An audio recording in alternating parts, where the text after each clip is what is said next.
Oke, kawan-kawan, kita lanjutkan ke nomor 15. Di sini ada kurva dari Y sama dengan MX kuadrat. Itu melalui titik A, B. Ya kan, tak tuliskan lagi. Nah, di situ ada syarat M-nya lebih besar dari 0. Oke, yang ditanyakan atau nanti kita buktikan manakah titik-titik yang mungkin untuk A, B. Nah, dari persamaan yang diberikan itu adalah Y sama dengan MX kuadrat. Kita perhatikan di sini adalah bentuk persamaan kuadrat.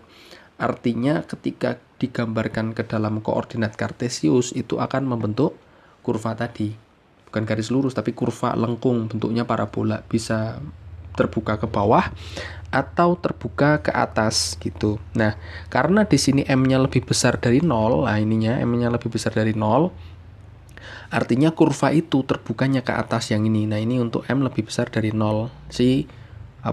Koefisien dari X kuadratnya. Nah, kalau yang ini terbuka ke bawah itu ketika M-nya atau koefisien dari X kuadratnya itu negatif. M kurang dari 0. Nah, berarti kita pakai yang ini. Berarti kalau kita gambarkan sebagai visualisasi saja ya, berarti nanti gambarnya terbuka ke atas. Dan dia melalui ini bentuknya kan Y sama dengan MX kuadrat. Itu pasti akan melalui titik pusat koordinatnya. Kenapa? Karena ketika di sini X-nya 0, maka Y-nya akan 0. Nah, itu pasti melalui di sini. Dan itu adalah puncaknya. Gitu. Artinya puncaknya di situ. Berarti kalau kita gambarkan bentuknya seperti ini. Gitu. Nah, oke. Sekarang kita perhatikan nih. Berarti dari sana kita bisa membuktikan bahwa yang pertama ketika ini A-nya 0 tadi, makanya A, B berarti ada absis dan ordinat pasangannya ya. Ini absis dan ordinatnya itu 0,0 berarti terbukti di sini terlewati oleh kurva itu. Karena ketika A-nya sama dengan 0, maka B-nya sama dengan 0. Kita perhatikan ketika A, X-nya kita ganti 0, Y-nya kita dapatkan nilainya adalah 0. Berarti otomatis pernyataan kedua adalah benar. Jadi titik yang mungkin untuk A, B adalah ketika A-nya 0 dan B-nya 0. Itu yang pertama. Terus yang berikutnya, daerah yang dilalui kurva itu ada di kuadran 1 sama kuadran 2.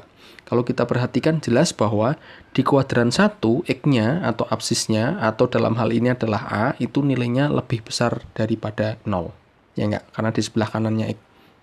Lalu nilai Y-nya atau B dari dalam soal ini berarti B-nya itu juga lebih dari 0 karena di atas. Oke, berarti dari sini yang kita bisa lihat adalah pernyataan yang ketiga benar. Terus yang berikutnya itu adalah kuadran kedua. Kuadran kedua itu berarti A-nya karena di sebelah kiri X ya, di sebelah kiri X berarti A-nya itu kurang dari 0 atau negatif, sedangkan B-nya atau Y-nya dalam hal ini B berarti dia positif lebih dari 0. Dari sini ada pilihan jawaban 1 benar, 1, 2, 3. Nah, tidak ada yang lain lagi daerah yang dilalui atau titik-titik untuk A, B yang mungkin dilalui oleh kurva itu selain 3 daerah itu. Jadi jawaban yang benar atau pernyataan yang benar adalah 1, 2, dan 3 saja. Jawabannya ada di pilihan A.